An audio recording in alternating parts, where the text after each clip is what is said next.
Ladies and gentlemen, this particular story is complicated for a lot of reasons. First and foremost, because it involves the police.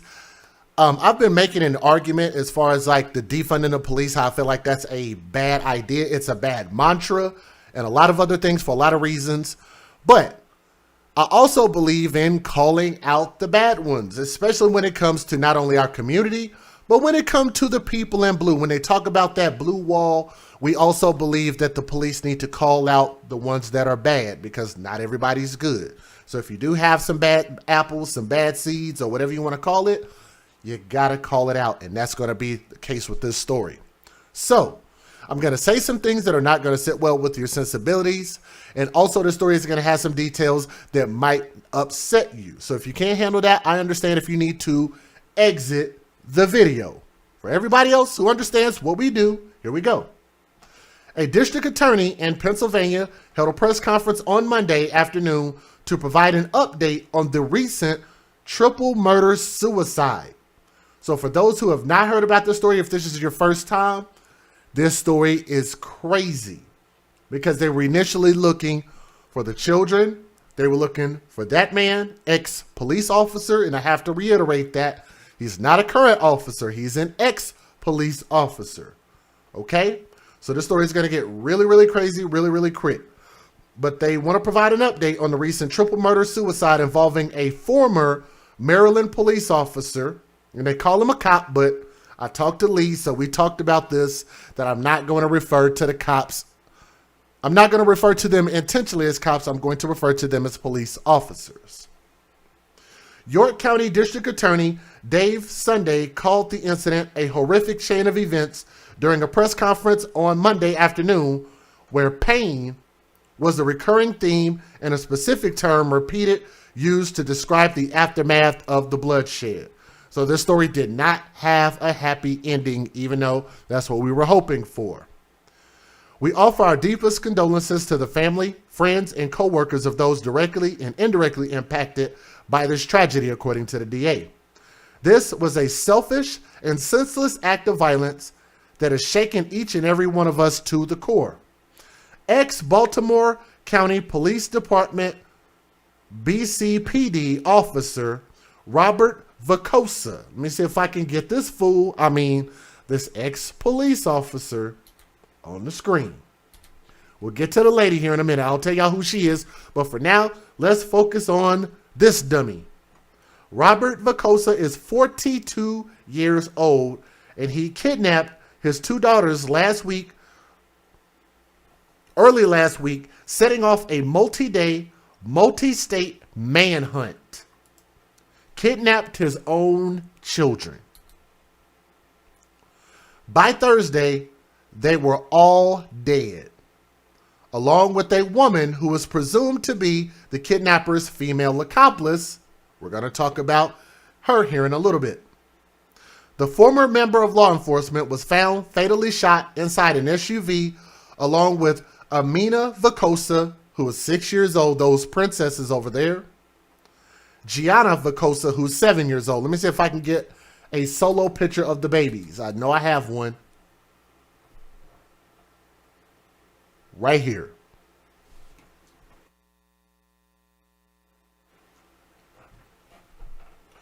Here's what I will never understand. No matter what a person is going through, your struggles, your strife, marital issues, maybe you're mad with the police, maybe you're mad with God, maybe you're mad with the destination that your soul is going to be condemned to, I don't know. But one thing that the AFC and me will never ever accept is taking your personal issues out on children. Y'all look at these babies. These babies didn't deserve this at all. Beautiful little princesses. All children need to be protected. Every single one. This was absolutely unacceptable, and we will never understand this type of stuff. There was also a person that was found fatally shot as suspended 35-year-old BCPD Sergeant Tina Bynum. Two police officers. How do you get to this point? How are two ex-police officers involved in this story. She was a BCPD sergeant on top of that in the Old Line State of November 19th after giving chase to Pennsylvania State Police and then Maryland State Police following an attempted traffic stop. Authorities believe that Vacosa, the dad, shot and killed everyone as the car was moving and then turned the gun on himself. This is so confusing. Why was she involved? Why was she shot? Why are they calling her a suspect? All of this is so... And I'm assuming she's not the mom of these girls. I'm going to merely assume that. She's not the mother of those kids. Vacosa, who was a 17-year veteran of the BCPD, was demoted before being fired in August for sleeping on the job. Boy, can we stop there for a moment? How many of you guys have ever fallen asleep while being on the clock? I'm guilty of doing that at many jobs that I'm not going to admit to on camera. Not going to tell which jobs, but there were many jobs that I had. I was tired, went to sleep, maybe in the bathroom, maybe while sitting at my desk, maybe when I was supposed to be at work, but it happens. It happens. We need to focus on getting rest because it's also important to our health. You do know that you could actually die from not getting proper sleep. I don't know if many of you guys know that or not, but it's a real bad thing, okay? But nonetheless, you can't do that. Sleeping on the job, insubordination, and conduct unbecoming of an officer. Why would they not be more specific? Maybe for legal ramifications? I don't know. But I would like to know what the hell this fool was doing when they say conduct unbecoming of a police officer. Be transparent about that type of stuff. Because if any regular citizen was doing stuff like this, we would know every detail and we would be able to explore every nook and cranny. But when it comes to the police, not so much so. A little bit more vague. Sunday, there was a tremendous amount of pain for everybody impacted by the Vacosa case, including state authorities who had worked on the investigation before, during, and after the shooting deaths. The prosecutor said he has added the responsibility and duty of making efforts to minimize the likelihood that such incidents don't happen within the York County community in the future. We must vehemently and aggressively attack the scourge of domestic violence, which is way too prevalent within our community. Many homicides that have taken place over the years in York County began as incidents of domestic violence. So again, they're not giving us a lot of information. Did he have a girlfriend? Did he have a wife? Did he just beat up the mom for no reason? Did she make him mad? Why don't we know any of these details? That stuff is kind of important. But I tend to think he probably whooped his baby mama's ass.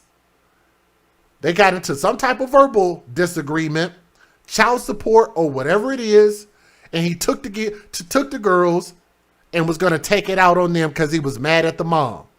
That's what I'm going to have to assume. At its origins, this horrific chain of events began as domestic violence. Like again, they didn't really specify.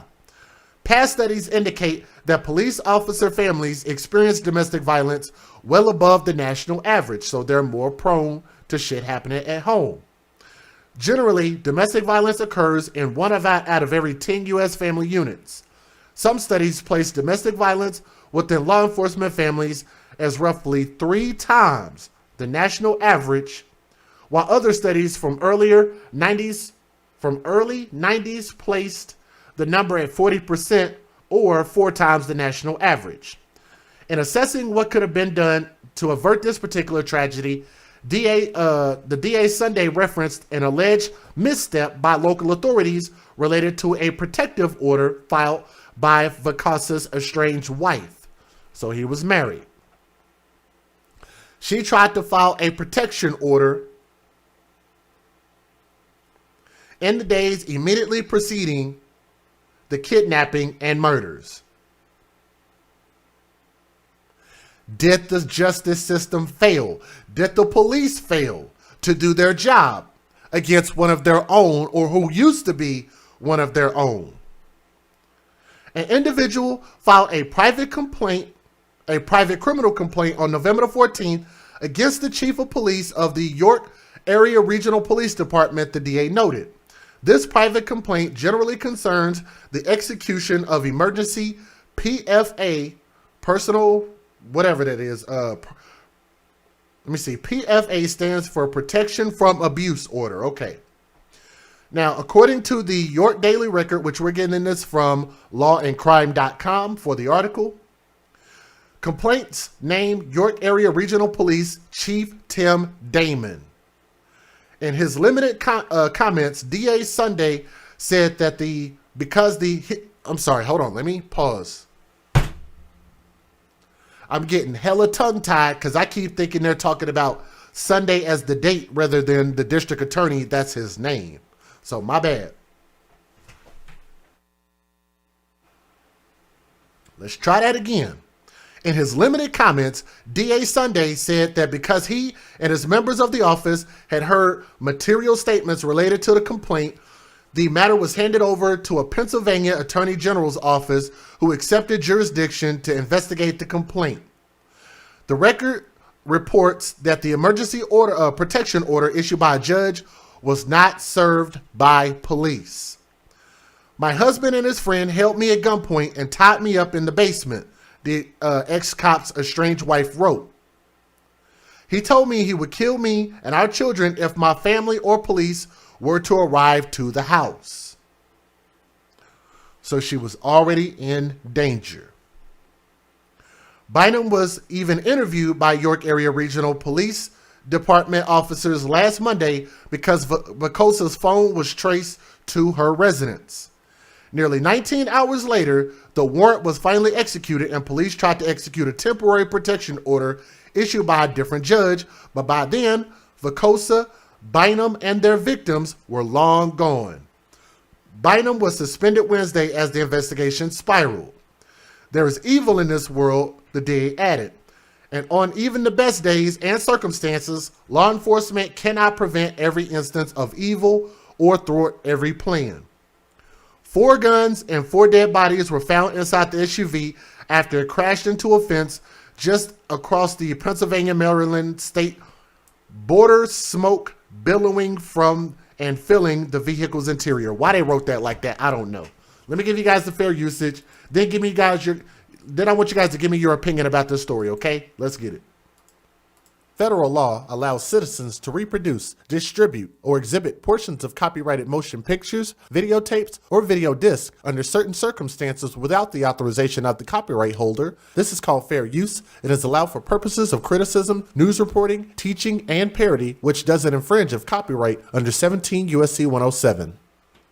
And if you guys are watching this news video, do me a favor and make sure you guys hit that thumbs up to share this story so more people can come see and hear about this, okay? Let's get it. Well, another very disturbing story. Right now, police are trying to find 2 young girls who were taken by their father, a former Baltimore County police officer. That abduction happened in Pennsylvania, and we have been working every angle of this story today in that state, as well as ours. WJZ investigator Mike Helgren live right now in York, Pennsylvania, with the desperate search for these children tonight. Mike? Missing children. A former Baltimore County police officer is on the run, armed and dangerous. Pennsylvania police say he kidnapped his young daughters and he may have help avoiding capture. Hello again, I'm Lynn Bowie. And I'm Tim Williams. We want to welcome all of you this noon streaming us. It's a story we first brought you as breaking news last night at 5 o'clock, and WJZ stays on it this noon. Right now, the children and their father are still missing, and there are many new developments. WJZ has been in York, Pennsylvania all morning. Investigator Mike Helgren with details just released from police. Mike. Let's get right to it. Tim and Lynn, authorities believe the ex-cop accused in this abduction may now be with a friend who is a current Baltimore County police sergeant. She has vanished, they say, and WJZ has learned she has been suspended now from the Baltimore County Police Department, and her police powers have been revoked. An urgent manhunt. Police are searching for two little girls believed to be in extreme danger and taken by their father, Robert Vicosa, a former Baltimore County police officer. Vicosa went on the run after assaulting the girl's mother, his estranged wife, at the family home in Windsor Township near York, Pennsylvania. She was there for over 24 hours, possibly more. She reported this to us, that there were guns involved, multiple guns, multiple calibers, long rifles and handguns. Police tell WJZ Vicosa may now be with Tia Bynum, who sources say is a Baltimore County police sergeant. His phone pinged at her home. Investigators immediately, they go to Tia's house. She's there. They talk to her. She was, we would say, less than forthcoming with all the information that we needed. The missing girl's mother relayed this message through police. I am so grateful for all of the friends, family, law enforcement, and even strangers for their support and prayers. I am anxiously awaiting their return. Investigators also searched Sergeant Bynum's home. They believe Vicosa may now be traveling in her Lexus GS sedan. Investigators say Vicosa is armed and dangerous. He already ditched this gray Volkswagen, which police say he took from a woman at gunpoint. They pleaded with him to give up his daughters safely. Do the right thing, Robert. Bring them back. I gave their mother my personal cell phone number. I can let her know within seconds that they're safe. Do the right thing. Authorities say this did not meet the criteria of an Amber Alert, but they are working closely with federal law enforcement and Baltimore County Police. He could. Missing children. A former Baltimore.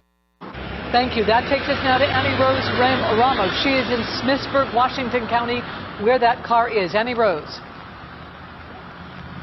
Well, Denise, if you look behind me, my photographer Tristan is going to zoom in. This is what we can see so far. That a Ford. We got people in the chat asking, like, was she actually like a cop at the time? I'm not really sure. It sounds like she was. Why would she participate in this is like even more confusing. Like was she somehow like romantically involved? That's the proper terminology. Was she romantically involved with this man who was estranged from his wife? Why would she help him in any shape, form, or fashion is beyond me. And then you guys heard that she also lied. Or at least they say she wasn't forthcoming. To me, that's just as good as lying, even though we might not call it lying. But it's like lying. Thank you. That takes us now to Annie Rose Ramos. She is in Smithsburg, Washington County, where that car is. Annie Rose. Well, Denise, if you look behind me, my photographer Tristan is going to zoom in. This is what we can see so far, that a Ford gray car vehicle is now underneath a tarp around all of this police presence here in Smithsburg off Ringgold Pike.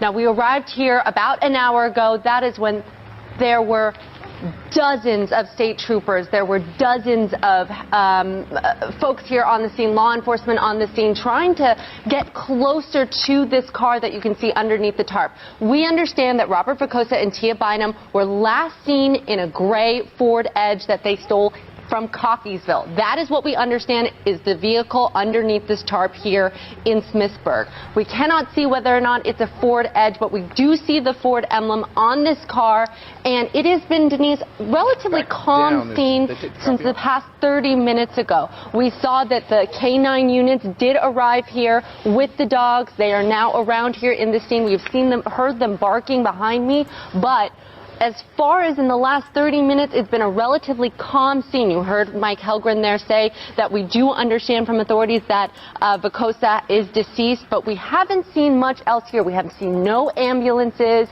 no fire trucks. So far, we understand that there are just sort of state police troopers and those K9 units that we can see from our eyes being right here behind the caution tapes on this road. Denise? All right, thank you. Thank you, Annie Rose. So we know that Vicosa has been shot and is dead. The last we know about these two children is that they were alive last night when that carjacking took place in Cockeysville. Yes, most definitely. Let's go now to Jessica Albert. She spoke to the man who Vicosa carjacked. Of course, that vehicle matching the description of the one that is right now in Smithsburg. Jessica.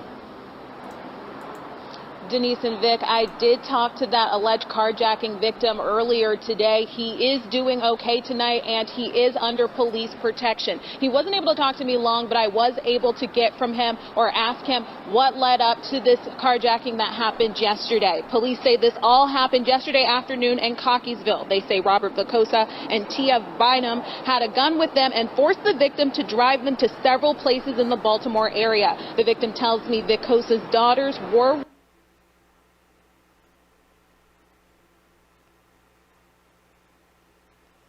happened to my audio? Getting my bags and stuff out around 1. I got off of work. Dropped my boss off, and then I came home. That was around 1 something. I was getting my bags and stuff out the cars. I always look around. And he cut off right there because police did tell him to stop speaking with me at that point. Now, we are not identifying the victim right now because he is under police protection, but as soon as we can, we will. And WJZ continuing to dig deeper into the tragic end to a manhunt in western Maryland. That's where police believe a former Baltimore County officer shot his 2 young daughters, his accomplice, and then himself. WJZ investigator Mike Kellgren is live at Maryland State Police Barracks, where he's been working to get answers on how this unfolded. Mike. But you know what? This isn't necessarily like a thing that's just this story. We talk about this narrative all the time where, like, even like with the Anaya Garrett story, you guys heard about that out of Cuyahoga County? The story that really started my advocacy for the children, which is where that starts. You can go back and go look at that video.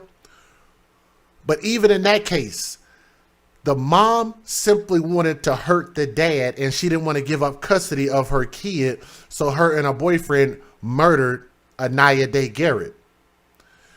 So we've seen where mothers have done it.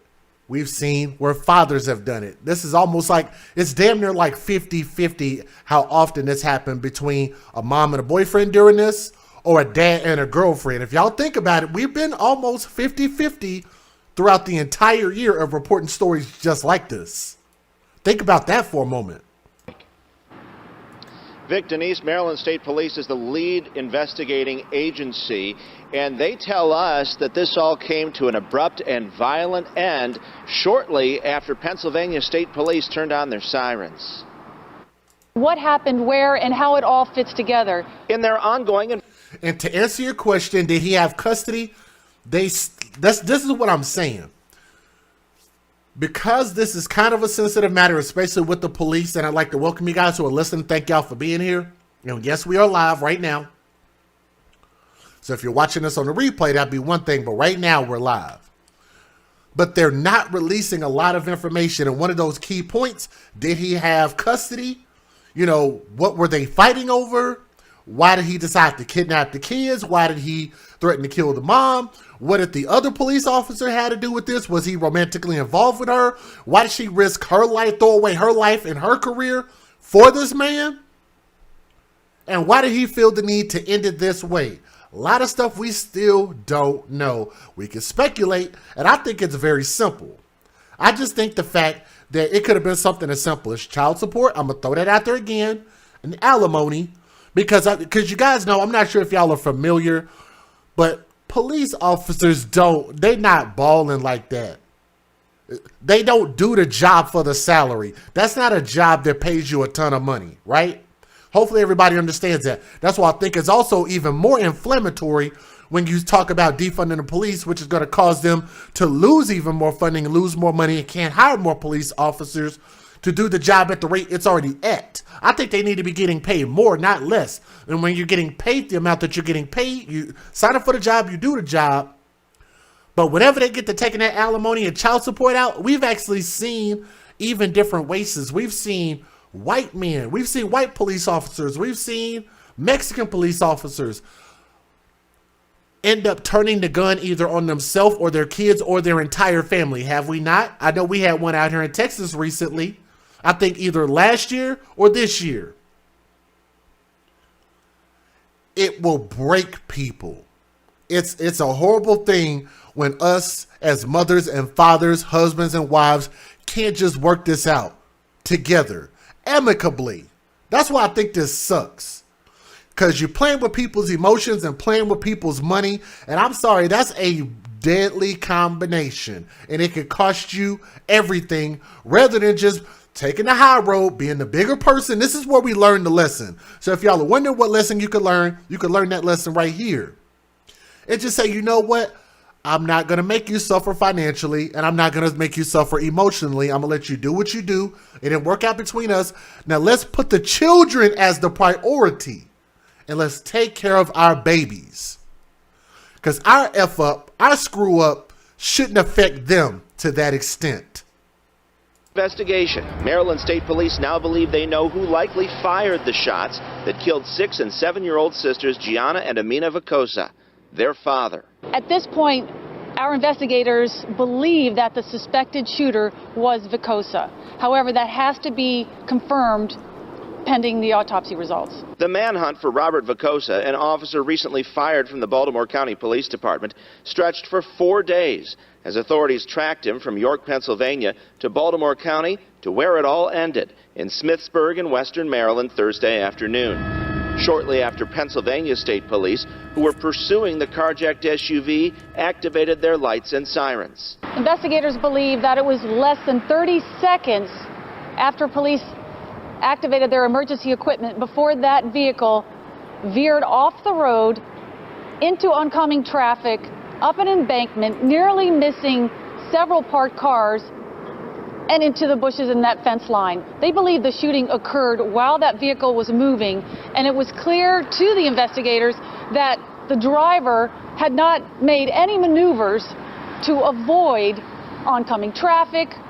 They didn't brake. He might have already shot himself by that point. I think he committed suicide. I think he shot himself. There were no signs of brake lights on the vehicle, so all of those are indicators to. And yes, I think that he was very selfish. Everybody involved, no disrespect to the mom, but I think every adult that's involved in this story, even if it's a victim, were selfish because they did not put the children first. If everybody thought about the children first, I don't think we get to this point. Some people might be mad about what I just said, but remember, that's why we're speaking as the AFC. And a lot of us, and not everybody in my chat agrees with me. Y'all can think what y'all want and post what you like as far as your opinion. But I personally think this doesn't happen if everybody puts the children as the #1 priority, and screw your feelings, get out your feelings and your thoughts and your financials. Do what you got to do for your damn kids. Investigators that the shooting occurred while that vehicle was in motion. Maryland State Police believe Vicosa was in the back seat with his daughters and say his friend and accomplice, Tia Bynum, a sergeant with the Baltimore County Police Department, was driving. Investigators are really looking into the motive behind this shooting. We can also report that there were 4 weapons found inside that vehicle, including an assault rifle in the back seat. Thank you, Marie. Well, our other big story we are on top of tonight, WJZ continuing to dig deeper into the tragic end to that manhunt in Western. This is where they're going to start to dig into his record. So you guys might want to brace yourself for this. Here we go. Maryland. That is where police believe a former Baltimore County police officer shot his 2 little girls and his accomplice and then himself. Investigator Mike Hogan stays on the story for us tonight with more on what he has learned tonight. Hey, Mike. Hi, Nicole. They were all riding in a carjacked SUV, and Pennsylvania State Police were in pursuit. We have learned tonight that when Pennsylvania State Police put on their lights and sirens, that's when Vicosa opened fire and shot everyone inside that vehicle. What happened, where, and how it all fits together. In their ongoing investigation, Maryland State Police now believe they know who likely fired the shots that killed 6- and 7-year-old sisters Gianna and Amina Vicosa, their father. At this point, our investigators believe that the suspected shooter was Vicosa. However, that has to be confirmed pending the autopsy results. The manhunt for Robert Vicosa, an officer recently fired from the Baltimore County Police Department, stretched for 4 days as authorities tracked him from York, Pennsylvania to Baltimore County to where it all ended, in Smithsburg in western Maryland Thursday afternoon. shortly after Pennsylvania State Police, who were pursuing the carjacked SUV, activated their lights and sirens. Investigators believe that it was less than 30 seconds after police activated their emergency equipment before that vehicle veered off the road into oncoming traffic, up an embankment, nearly missing several parked cars, and into the bushes in that fence line. They believe the shooting occurred while that vehicle was moving, and it was clear to the investigators that the driver had not made any maneuvers to avoid oncoming traffic. They didn't brake. There were no signs of brake lights on the vehicle. So all of those are indicators to investigators that the shooting occurred while that vehicle was in motion. Maryland State Police believe Vacosa was in the back seat with his daughters. I don't see how the hell you could do that to your own kids. These little girls was probably screaming, hollering, crying, and scared. You did it anyway. I don't see how you're that damn cold-hearted. And say his friend and accomplice, Tia Bynum, a sergeant with the Baltimore County Police Department, was driving. Investigators are really looking into the motive behind this shooting. And we have also learned there were 4 weapons inside that vehicle, including an assault rifle in the back seat. And WJZ continues our coverage with Paul Gessler. He's live at Baltimore County Police Headquarters, and he's been looking into the internal affairs documents relating to Vacosa and Bynum. Paul, what have you found? Well, Mike, the department's legal section here in Towson prepared a summary of Vacosa's disciplinary record. It doesn't show who may have gone to bat for him when the department recommended more than 2 years ago to fire him, and the trial board decided not to. Before the alleged assault, kidnapping, and manhunt, Robert Vacosa spent years wearing a Baltimore County police badge. The department's Internal Affairs section, or IAS, shows 5 cases in a 13-year span. The first 2 IAS cases, Robert Brown, who later changed his name to Vacosa, failed to appear in district court in 2007 and 2008.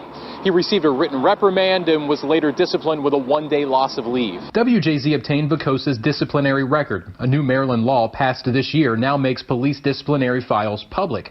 Anton's law went into effect October 1st.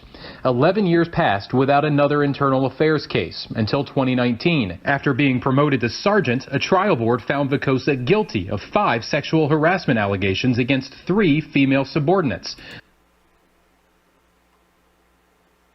Let me rewind it. Let me let y'all hear that part again. Harassment allegations against 3 female subordinates. Let's hear that again. Guilty of 5 sexual harassment allegations against 5 sexual harassment allegations. Guilty. Guilty of 5 sexual harassment allegations against 3 female subordinates. The department recommended firing him. Instead, the trial board demoted him back to officer and took away leave. Police department kept him on the force after that. That is a lot of leniency, don't you think? Because that type of behavior, you have to think about this man having issues with his wife and has kids.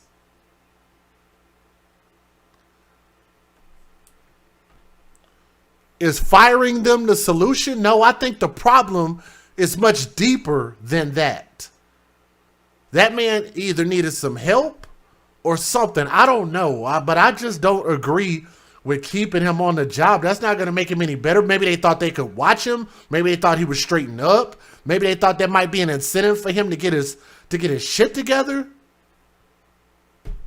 I don't get that. I don't understand. Do y'all think, for the people who are listening right now, again, if y'all are listening, please do me a favor and click that thumbs up. What do y'all think? Should he have been fired for what he was found guilty of? Should he have been demoted or should he have been fired? Got kicked off as a cop? Because you're expecting, police officer, but you're expecting for them to at least abide by the law, especially when they're supposed to be the ones who are holding us accountable for the law, don't you think?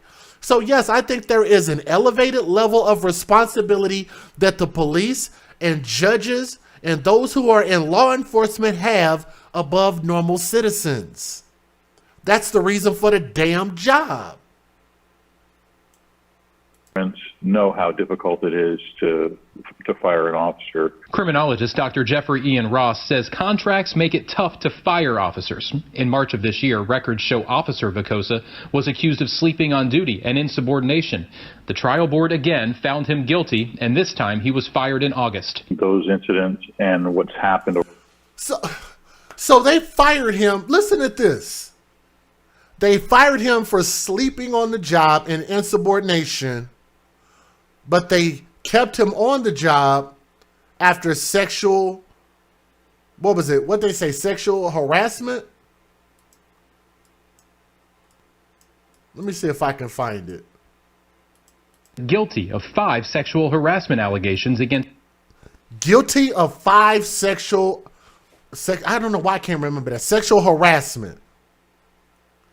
So I want y'all to think about this. We live in this Me Too world, and we have all of this protection for women, but it seems like it only applies to like celebrities. Isn't that what it sounds like?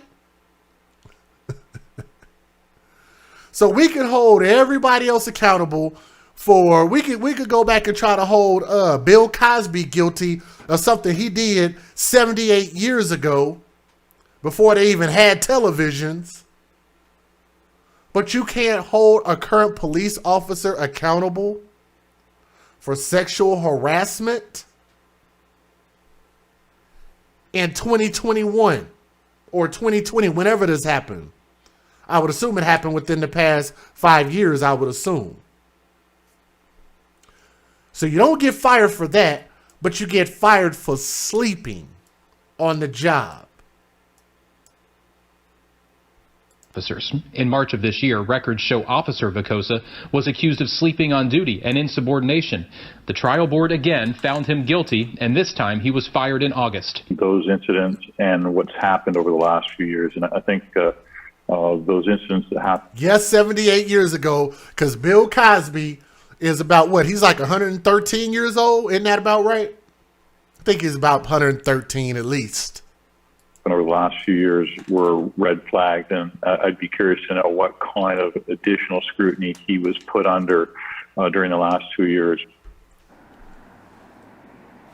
Back live now, we also have a summary of Tia Bynum's disciplinary file. She's Vicosa's alleged accomplice. She died yesterday as well.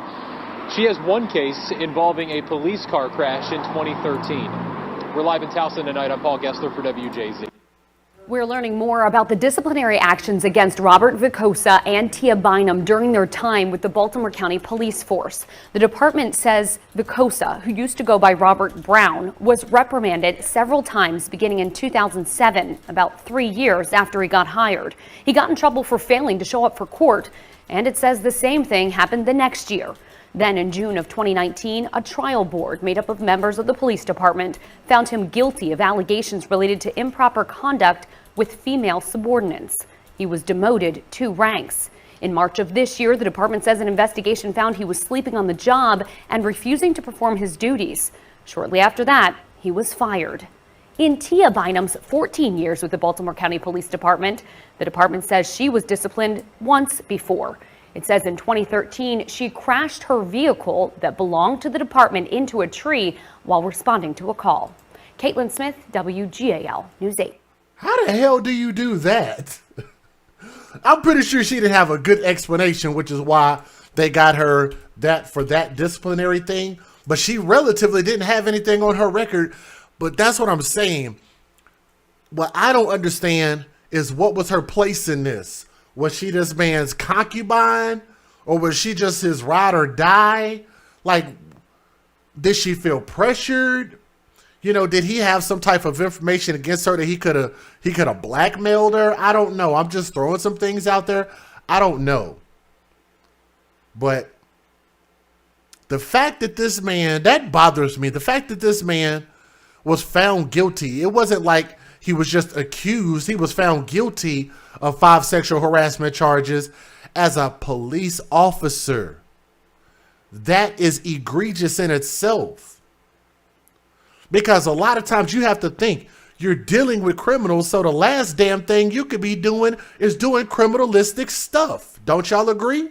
Think about this. Those are the same type of police officers that have to be out there catching these prostitutes on the stroll, on the corner, doing something strange for a little change, right? Putting on that skirt and going to work, right? Getting on the chase for a big face, right?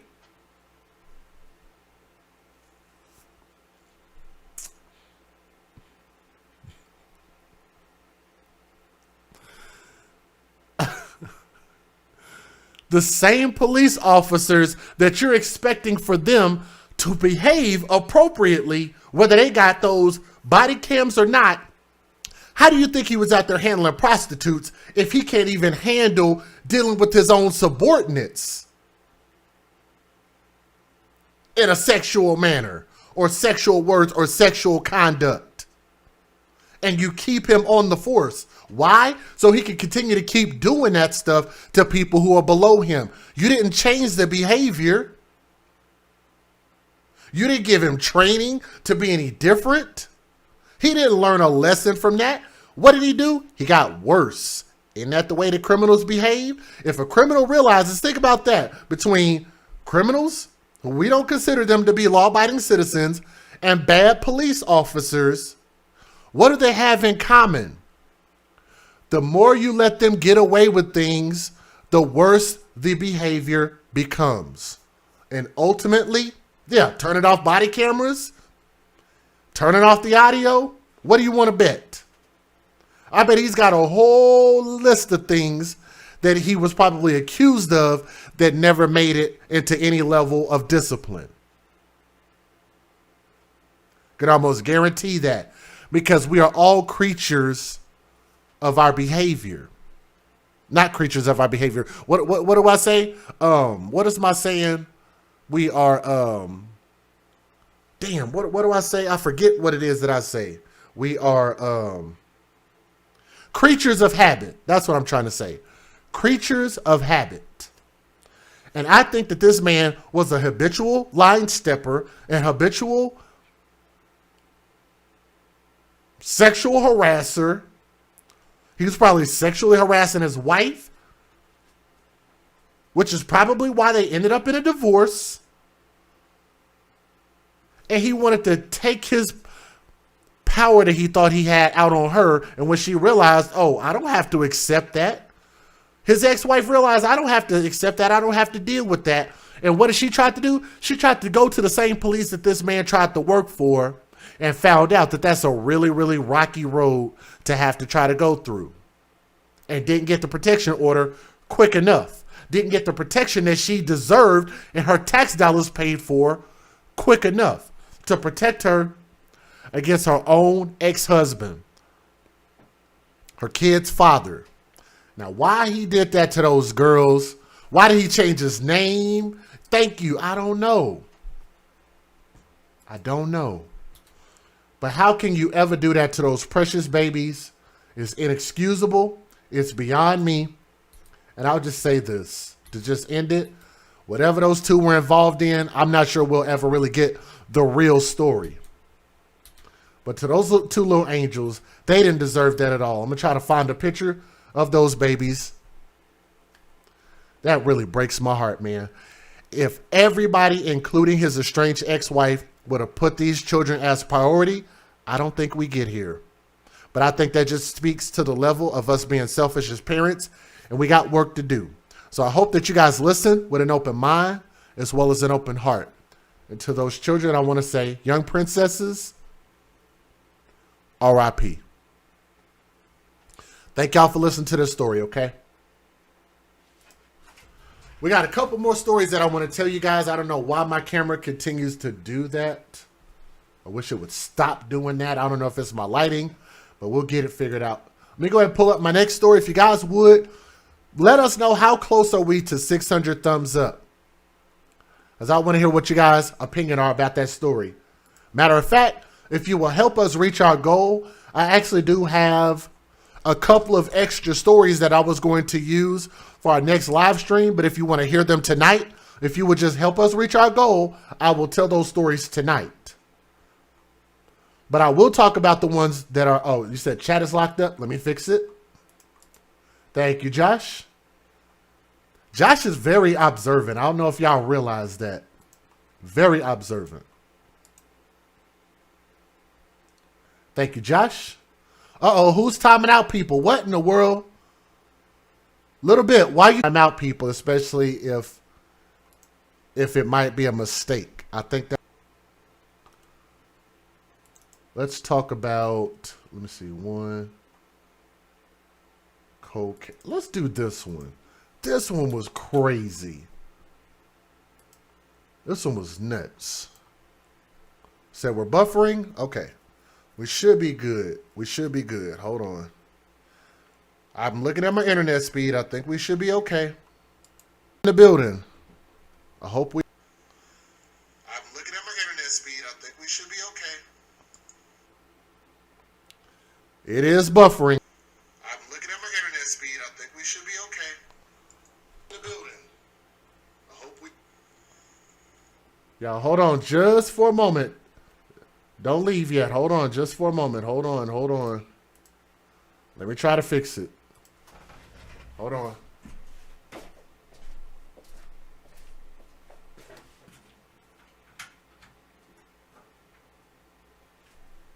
Oh, this piece of crap internet. I don't know why it's doing that. If you guys can hear the sound of my voice, let me know. I'm trying to use my phone internet until I can restart my regular internet. Can you guys hear me? Let me see if I can hear myself. Type in that chat. Let me know you guys are still with me. If y'all would, please click. Crap internet. I don't know why it's doing that. If you guys can hear the sound of my voice, let me know. I'm trying to use my phone internet until I can restart. Okay, I can hear myself, I can see myself. So what I'm doing is I'm waiting on my internet to restart. So I'm using my phone Wi-Fi, which looks okay. It's not great. Let's see what happens here. We're still connected, I think.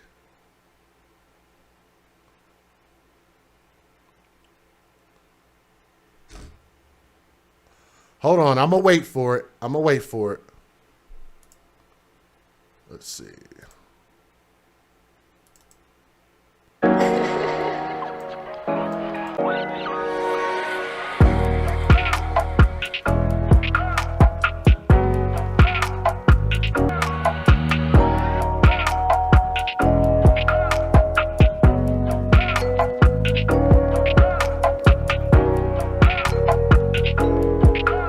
Said the video was choppy.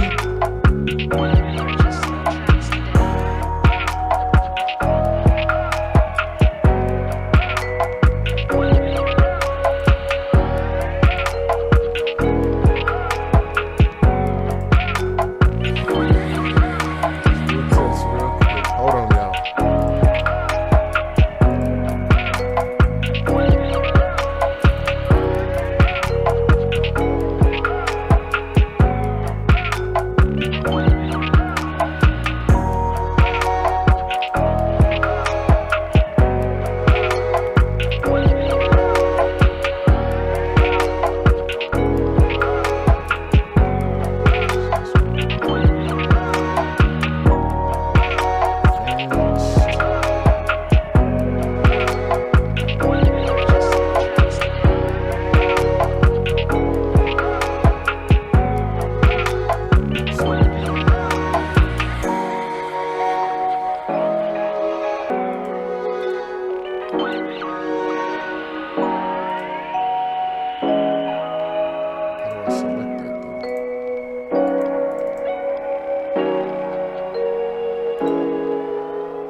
Can you guys still hear me?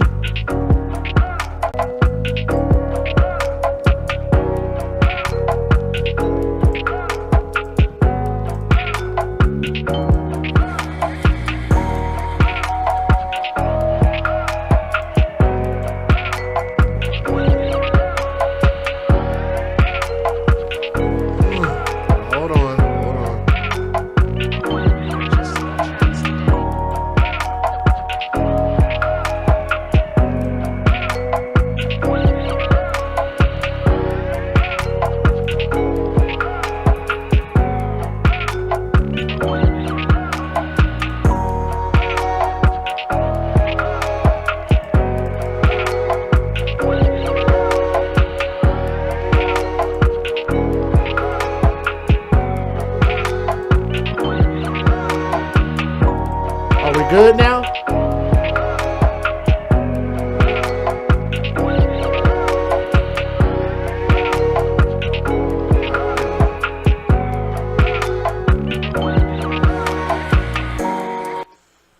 It's not really running that fast. Something is wrong.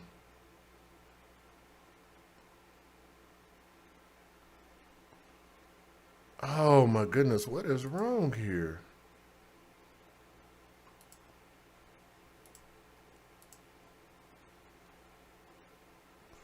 Sorry about that. I know this is taking a while.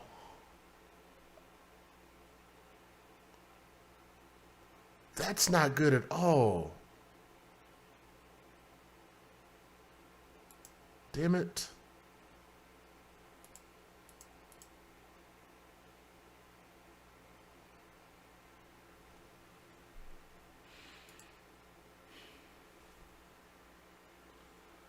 Yeah, something is wrong, man. I don't know what's wrong.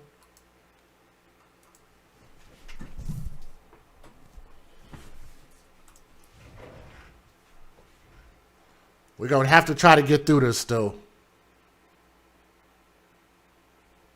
Shoot. So thank you, Brianni, for your Cash App. Thank you. Hey, where is Melly at? Is Melly in the chat? Thank you, Melly. Melly sent in an amazing donation by way of Cash App. If you're listening, thank you. Whoa, Kim. Much love, Kim. Where you at, Kim? Are you still in the chat? I know this thing is messing up. I'm sorry, y'all. I'm so sorry about this. I don't know what to freaking close, though. I don't know what in the world is going on. So here's what we're going to have to do. I'm going to have to get these people out here tomorrow ASAP and have them try to fix my internet. So we're going to try to do this next story and see how it goes. I'm not, because I don't know really what else to do to fix this. I could try to close a couple more things. Let me see. Let me exit this. Maybe that could be the problem. Could that be the problem? You said it's YouTube? I don't think it's YouTube. Matter of fact, did Little Bit come back yet? Where's Little Bit at? I need to thank, let me see. Let me say thank you. Barbara. Barbara, if you're listening, I want to say thank you very, very much. And much love to Kim. Kim, I'm going to always keep the amount that she donates private. But I'm going to tell you, man, Kim hit a freaking home run and some. So if you're listening, Kim, from the bottom of my heart, I want to say thank you. Thank you very much for your amazing support by way of Cash App. So thank you very much. She's in the chat. Let me also say thank you to Tanisha, Jay, Yvonne Lynn, Shayla, Jimmy D, and Little Bit. But where's Little Bit at? She just blocked people and then just dipped. I don't know. So sorry about that. Okay, nobody else should be blocked. Let's go ahead and start our next story. I don't know what the freak is going on. But let's talk about this and let's just pray that this works.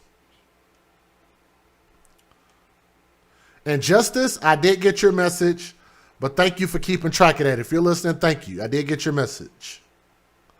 She let me know we were buffering.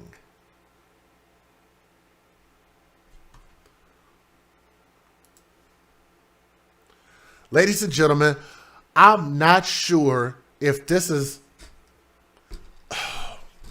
This just seems all too common when, and I mean no disrespect, we have a mother with a bunch of children and stuff keeps happening to these children. 3 and 4 children, 1 mother, 5 children, 1 mother, house fires, shootings, stabbings, kidnappings. You guys understand where I'm coming from? Just go back and look at the channel. Look at how many thumbnails I have that are just like this story. It is absolutely insane. But again, I keep saying the fact that we continue to keep having children only for the benefits that we can collect from these kids. Hashtag babies for benefits is our mantra. There is no reason for us to continue to keep producing children like this.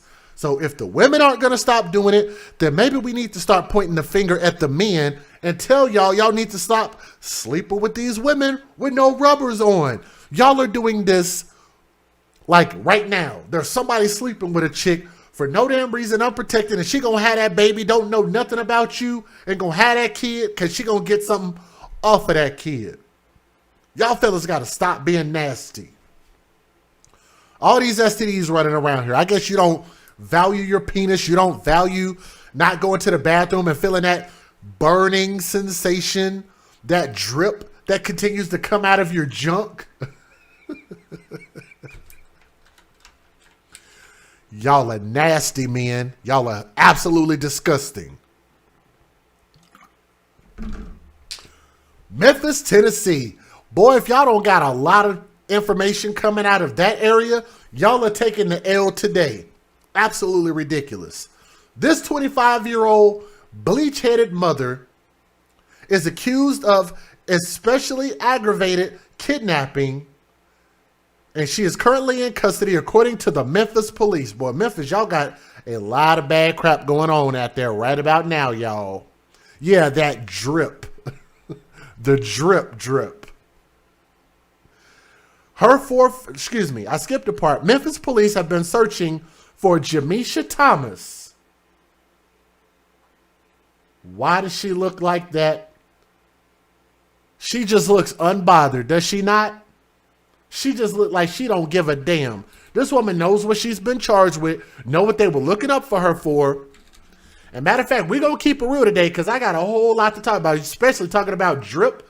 Her head looks like drip. The drip. Jamisha Thomas, they were looking for her after her children were reported missing for over a month and soon became the center of a statewide Amber Alert.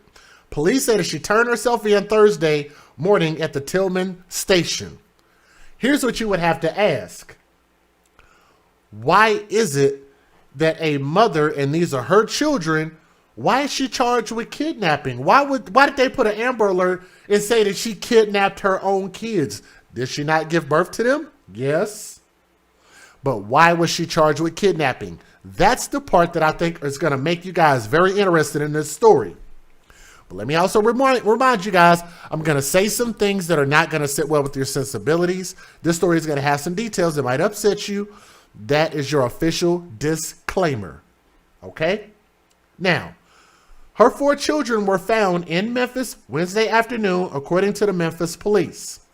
A City Watch alert was issued for the children Tuesday evening, and the Amber Alert came on Wednesday afternoon. All 4 children were initially dropped off on Nathan Avenue near Scott Street.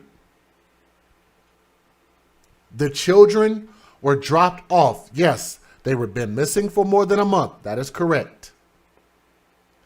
The children, who are range in age from ages 1 year old all the way up to 10 years old. From age 1 to age 10. They were in Thomas's care, their non-custodial parent, and hadn't seen since October the 5th. The mother is a non-custodial parent. So here's what you guys would have to ask. How did she lose custody? That's what we're going to get to. The children were dropped off on the corner. Thomas was not supposed to have, I repeat, was not supposed to have the children. Court records show that she has an active warrant for aggravated child abuse for an incident that happened on September the 6th. Probably because she was beating on the children, y'all. Why was she beating on the children, Hoppo? Huh? Earlier Wednesday, the suspect's grandmother by the name of Ida Thomas said this all started when Thomas took the baby to the doctor. She took the baby to the doctor and they were saying something's wrong with the baby's leg, side, or ribs or something, said Thomas. I don't know. Then their aunt took her baby to Lebanon. They said that they were going to take her babies and she said they weren't going to take her babies. And the next thing I knew, she was running with the children. keep in mind, she was not supposed to have the children in her possession. Still haven't got to that part yet. There's no word on who the children were staying with now, but investigators say that they're all safe. Why can't we know who the children are with right now? Because here's what I believe. Here's why I believe they're not saying it. The mother was not supposed to have the kids. So that means that the mother was given custody of the kids illegally by a family member, in my opinion. That part isn't an opinion. And I think that that same family member got the kids back, and that's who the kids are in possession of currently. Because it's very easy for a family member, because if it was somebody that was foreign to the family, they would have never given these kids back to the mom. I don't believe. But I think that it was a family member that felt bad for the mom. These is her kids, y'all. She ought to have a right to be a mom, y'all, right? Somebody was plucking on her heartstrings, playing that the world's smallest violin. Felt bad for her and tried to give the kids back to her outside of the confines of the law. That shit is illegal. That is also dangerous. So here's what I want to preface and tell you guys. How do you expect a system to work if the parents or guardians, family members subvert the system? We want to go sue CPS, DPS, NBC, ABC, the NBA, and ESPN, and whatever other acronyms you can think of. We want to go sue them for a wrongful death of a child, but then we do stuff like this. We're going to say that the system failed. No, the system didn't fail. The system realized that this mom is not a good mom. She's a terrible mom, and she shouldn't be around these kids. What have we been advocating for? The kids should either go A, to the biological fathers, which I don't believe that they did. They went to a family member, which I always say, where was the family? Why didn't the family step up? And now the kids were given to a family member. The family member turned around and gave the kids right back to this woman who's sitting there with a smile on her face. You know why? That's called an infallible smile. An infallible smile. The infallible smile is a smile of a person who has never been held accountable for anything that they've done in their life. Therefore, they don't understand how to behave appropriately, and they think that they can do whatever the hell they want to because they have an inherent right and the law does not apply to them. That's what infallible means. But I'm going to tell you guys this. This woman should never be a parent. Do you know why she should have never been a parent? Why nobody have ever should have been sleeping with her? Because she's got that thing glued to the top of her head called a wig or whatever, a weave, whatever it is, it's blonde. But that should be a crime to have that on top of your head. So I'm going to take a page out of the book of Tommy Sotomayor, if y'all don't mind, for a damn moment. Okay? Because it's true. Why should she be arrested for that crap that she has on the top of her head? Look like somebody beat her ass with a bottle of bleach and she lost the fight? How does that damage the children? Because the children are going to look at that thing on your head and say, Mama, what is that thing on the top of your head? And Mama's going to say, because I look good and you need to mind your business, and children don't have no voice in my house until you start to pay bills in my house. And the kids are going to see all of that bull crap and they're going to think, well, damn, not only did I not get an answer, but why does my hair look like the way it does? I have my hair in a couple of braids that you rush to throw together, but you've got this extravagant wig on that costs more than somebody's rent. Shout out to Tommy. Right?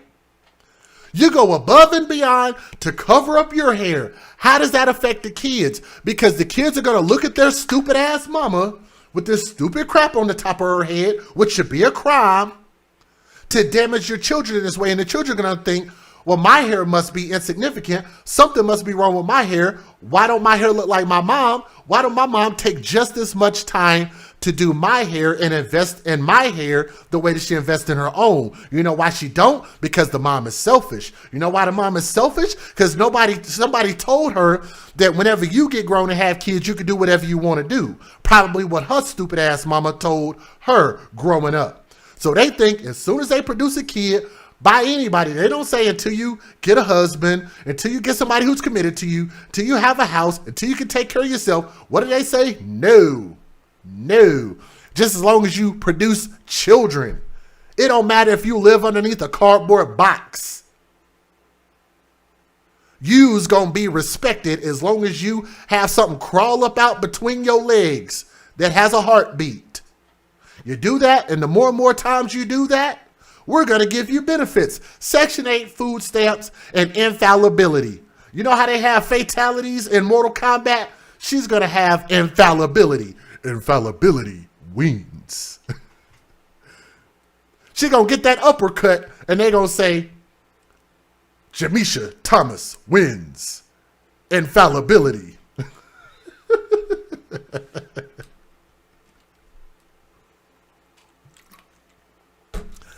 Y'all wonder why I give Tommy so many shout outs. First of all, because he's not wrong. He's been telling us things that are right. And I still think we're probably about 5 years behind. And people are now starting to catch up and repeat his talking points. Even the people who have been tearing this man down from day one. Now they're repeating his talking points. And I personally believe that in the next 5 years, they're going to flat out be copying all of his talking points that he's been talking about for the past 11 years. That's just a fact. This all comes from the fact that these people are doing things that are damaging their children emotionally, physically, spiritually, financially, and legally. Let's not leave out that part, legally, because it should be a damn crime to abuse your children, and to psychologically abuse your children should be a crime, which is why she should be arrested for that nasty blonde wig that she got on her head that looks like she peeled it off of the back of some horse and just glued it to her head. Where is it at? That bull crap right there. Y'all. Yeah, let's play the news videos. Y'all. Let's get it.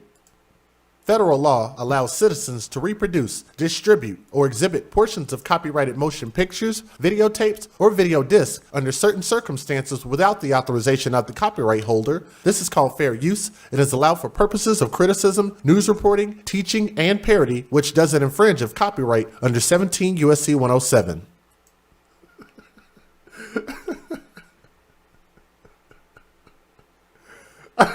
Somebody said she looked like a peeled banana. Oh my God. Y'all stop it. And if you guys would, do me a favor and click that thumbs up, please. Thank you guys. Infallibility wins. Let's get it. Emotion pours out from a grandmother fearful of the future of her 4 grandchildren taken into state custody. Their mother is now in jail. This breaking news update tops the news at 5. Good evening and thank you for joining us. I'm Stephanie Skurlock. And I'm Greg Hurst. 25-year-old Jamisha Thomas turned herself in today, weeks after taking her children and less than a day after triggering an Amber Alert. But what happens next is uncertain. WRG's Shay Arthur spoke with the children's grandmother, who is pleading to have them in her care. I'm trying to question myself. Did I do the right thing? I'm in pain. Did I do the right thing? Questions a heartbroken mother and grandmother now asks herself. What the hell? Oh my goodness. What the?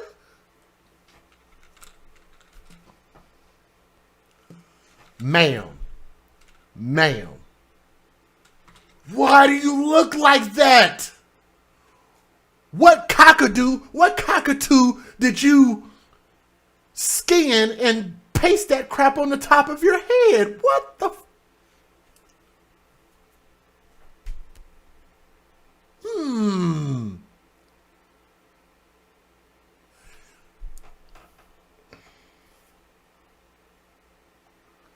Son of a gun. I'm sorry, y'all. I was not prepared for that. I did not see this when I downloaded this video. Oh my God. Children's grandmother who is pleading to have them in her care. I'm trying to question myself. Did I do the right thing? I'm in pain. Did I do the right thing? Questions. This woman literally looks like she took a peacock and just taped it to the top of her head.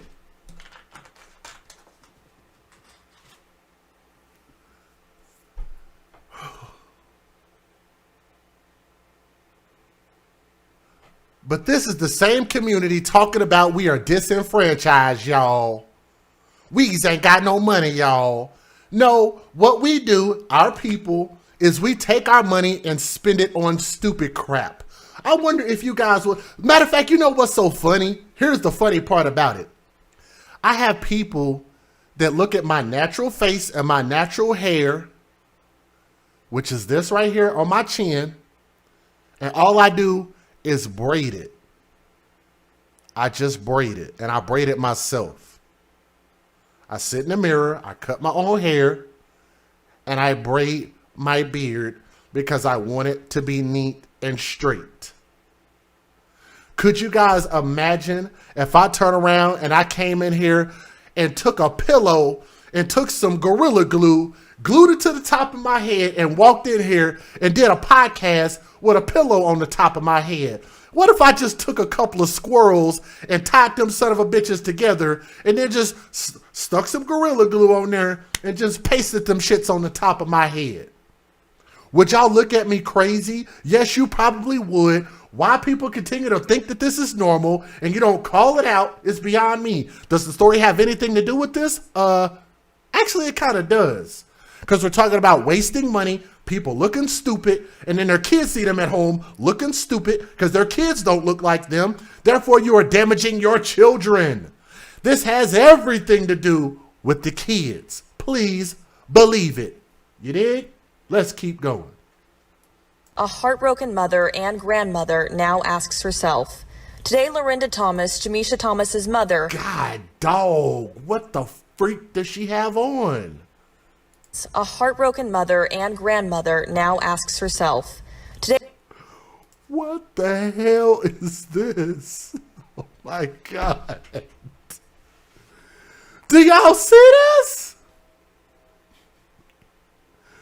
This woman got on 2 different kinds of ninja outfits with a jacket that don't go past her titties that are glued to the bottom of her stomach up here. Damn, she looks like a freaking samurai / army / I don't know what the hell she looked like. She looked like a peacock and a mixed with a like if you mix a peacock and a rooster together, if they had a baby, it would be an abomination. And it looked like that's what you glued to the top of your head. Woman, why did you dress like that? Why would you do an interview like that? Was one color not enough for you? 3 or 4 colors? No, it wasn't. She said, let me go find as many colors of the rainbow that I can wear and look completely ridiculous. All while your belly is hanging over your knees. Let's keep going. Lorinda Thomas, Jamisha Thomas's mother, helped her daughter turn herself into police. She get it from her mama. Why does she dress like that? She get it from her mama. Why did you glue that on the top of your head? She get it from her mama. Why did you go down to the army surplus and go get 2 different outfits that don't even make sense to wear together? 2 different camouflages. She get it from her mama. Asks herself. Today, Lorinda Thomas, Jamisha Thomas's mother, helped her daughter turn herself into police. She also helped recover Jamisha's 4 children last night, so police would know they were safe. But Thomas wants to be clear. She says her grandchildren were never in danger after police put out a city watch and then an Amber Alert saying the children were missing for a month. So this is the grandma, and the grandma's coming out and saying the children weren't in danger. How were they not? When she got in trouble for abusing the kids, they took the kids, and then you turn around and put the kids back with her, and then she ran from the law and then kidnapped the kids, and she was gone for a month. How were the kids not in danger? That sounds pretty damn dangerous to me. Here's what I want y'all to think about. Think about this. What if a man abused his wife the way that she did that kid and was given a restraining order and told to stay away from his wife, and he turned around and secretly got back around his wife, breaking the contract of that law, and then turned around and disappeared with that woman for a month? Would y'all think that that woman was in danger? Yes, you probably would. So if you think a woman would be in danger of her husband, why would the kids not be in danger in that exact same scenario? Jamisha Thomas is not a bad mama. She love her kids. If them kids was missing in danger for a whole month, why y'all just put an alert on?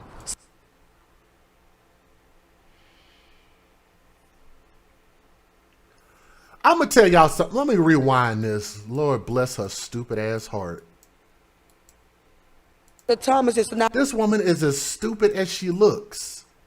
Put out a city watch and then an Amber Alert saying the children were missing for a month.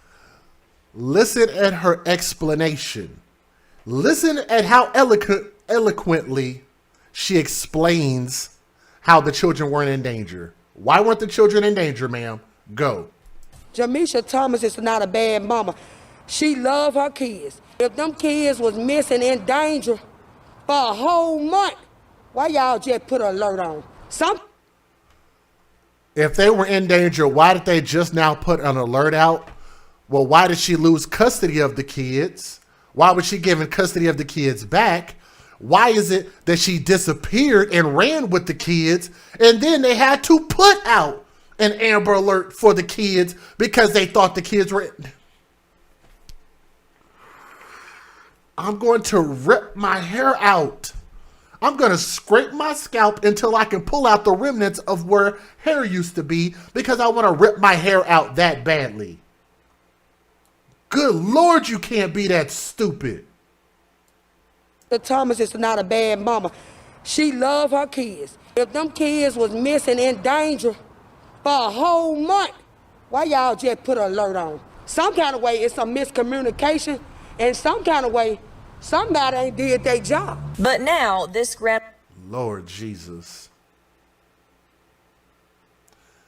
This is why single parent households are so detrimental to children. Ladies and gentlemen, this is a clear example of generation after generation after generation. I want y'all to think about this. This is a grandmother speaking this way. And I'm going to tell y'all something. Do y'all know why those news people are out there interviewing her? Because they know that she's going to say something stupid. And they got it on camera. And they're just like, look, we're not going to be like this. We're going to show the world how stupid these type of people. It's not all hood people. It's not everybody that got a damn cockatoo glued to the top of their head. It's not everybody that do that type of stupid stuff. But it is a lot of them that have this mentality that think this behavior is normal and it's okay. They think this is acceptable. Mother's fear is the future. There are no fathers. She has no ring on her hand. She doesn't have a man. Do you know why she don't have a man? Because she got that crap glued on the top of her head, which is probably what her bottom half smells like. Believe it or not, the stuff that you keep gluing on your head has chemicals in it. Those chemicals get into your skin, get into your bloodstream, go out through your bodies, ladies. I'm sure most responsible ladies already know that. They don't do this type of stupid crap. But I'm telling you, it's disgusting. I would never sit and date a woman that smells bad and looks like this. You will not see me out in public with nobody like this. You damn sure not going to see me in a relationship with no chick like this. Sorry for you. But that's also why a lot of these women aren't being chosen and why men aren't sticking around. And that's also why you see these ladies, when they hit the ceiling around 40 or 50, they don't have a man. Am I digging into some wounds for some people? Maybe.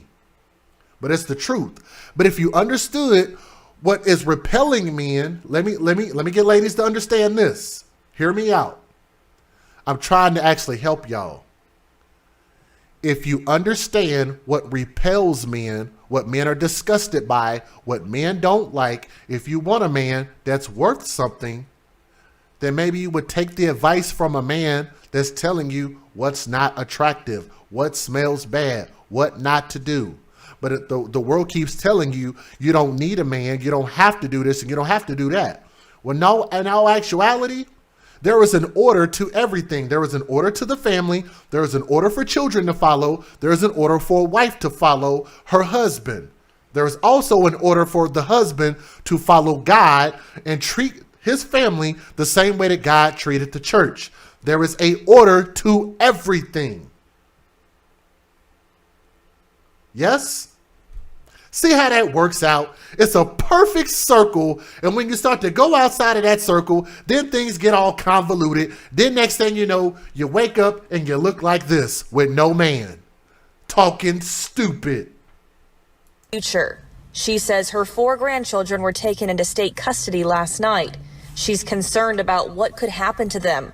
She says authorities told her her home is too small for them all to live there. The only thing that I'm trying to say, I'm a grandmama. I'm screaming out.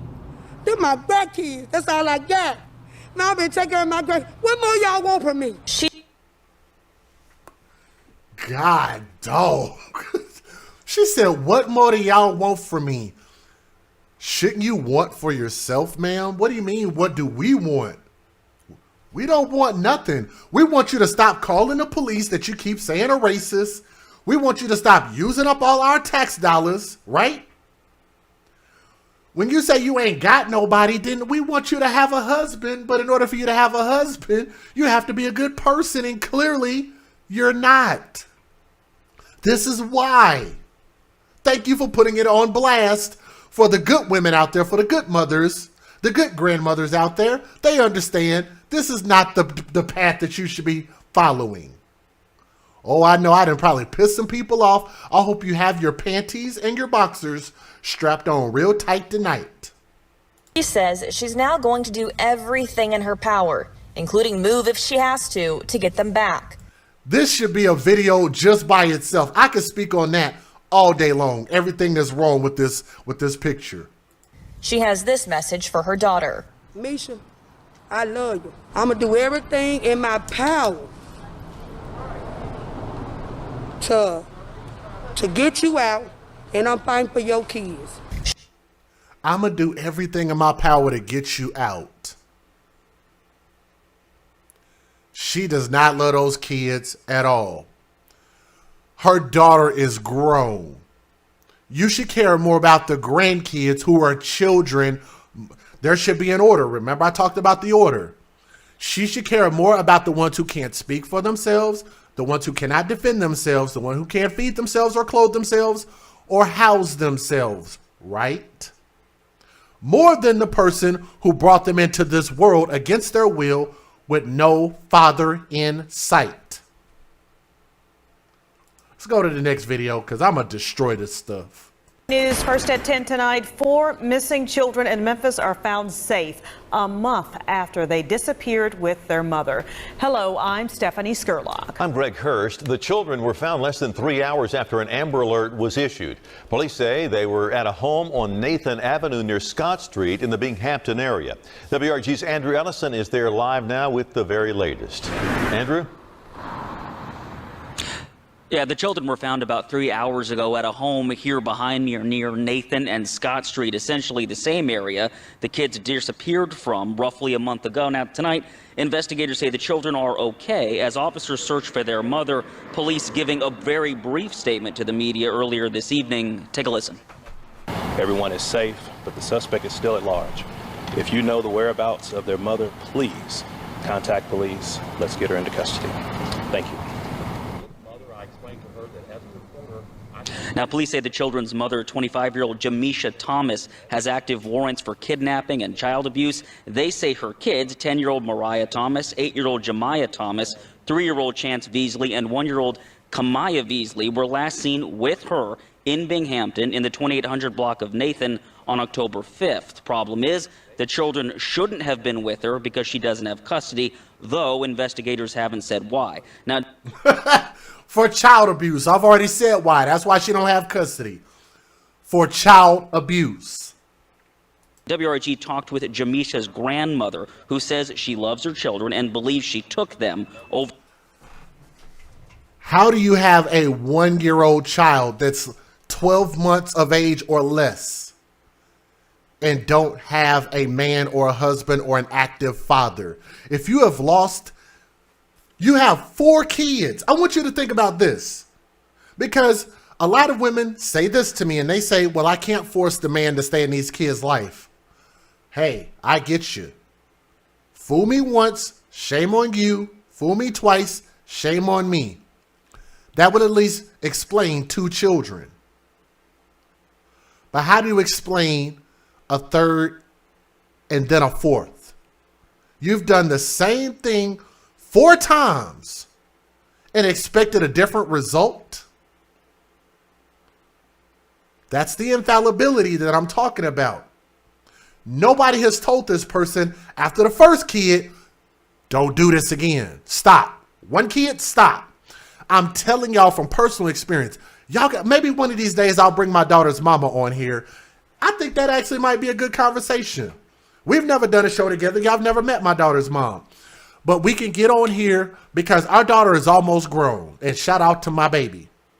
I might do that. If y'all want to see that, I might do that and let y'all hear from 2 parents who have raised this baby from birth to now and continue to keep doing stuff for her.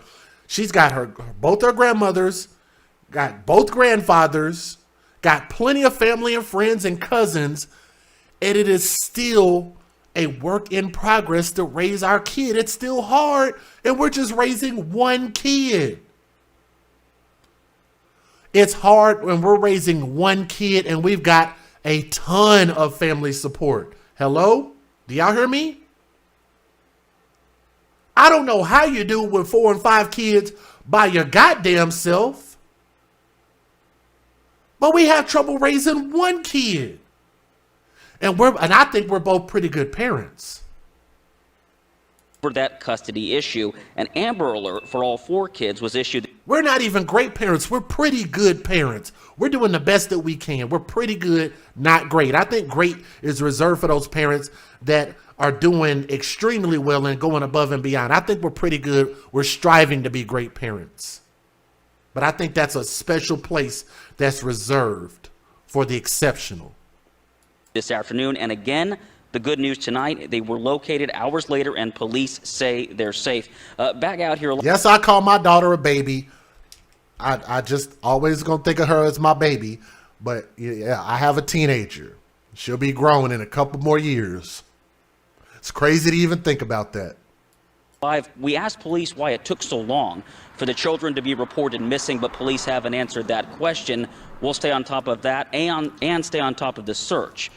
Getting us started with a breaking news update tonight. Police need help finding 4 children they say could be in danger.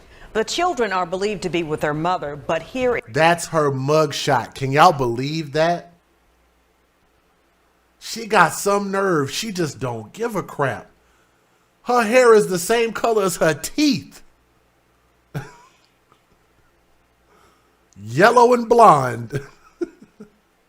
Is the problem. She doesn't have custody. And according to the Shelby County Sheriff's Office, a warrant has been issued for her arrest. The search for the mom and kids tops the news at 5 tonight. Good evening. I could actually address something in the chat. Somebody in the chat said, research, it's a lie. Plenty of people out here didn't have both parents and they were successful. That's not the majority. That's called a minority. You could say plenty. I could say 100 people is plenty. But what does 100 people mean to 100,000? Would you then say that's plenty of successful? Let's just say if you had 100,000 people in your graduating class, but only 100 people graduated, would you say that's a success story? Would you say that's a positive thing? What if you had a community of 100,000 people that were bad, but you had 100 that you could say, well, we have 100 families that are good, but we got 100,000 that are bad. Would you call that a success story? I'm just curious. Use common sense and stop using the anomaly the thing that's proven to be the abnormal as a success story, because that's not a success. Stop calling LeBron James a success. Stop calling Kevin Durant a success when you could turn around and point to the Pookies and Ray Rays and the 100,000 that are currently filling up your private prisons, who are currently going out and shooting and killing Young Dolph and XXXTentacion every day and King Von every day, right? The ones who are out there selling drugs to your uncles and cousins out there, keeping them on them crack rocks and them bottles. The ones that are out there hiding dead bodies in the back of their cars every damn day, huh? Hiding dead bodies and leaving their kids stuck inside of apartments for 6 months. The ones who are out there causing house fires so they can get GoFundMe money.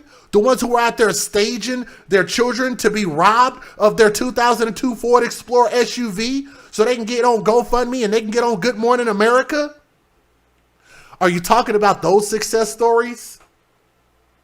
No, you're not, because you don't want to point to the bad things that are happening every day. How many of you guys have ever lost a family member to a criminal or a thug or somebody who didn't have a father in their life? Because if you think about it, the statistic is that the majority of those people who are currently filling up the private prisons did not have fathers.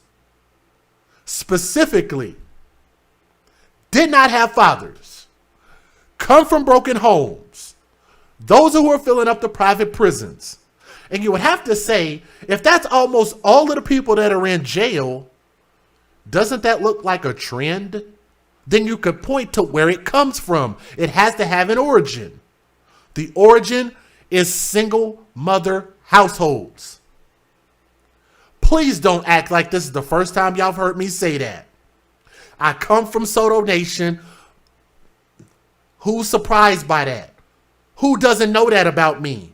Everybody has an origin. My speaking points have an origin. My love for children has an origin. That love for children started with my first girlfriend that I had going into college at age 19 years old, when I developed a big love for children that don't belong to me.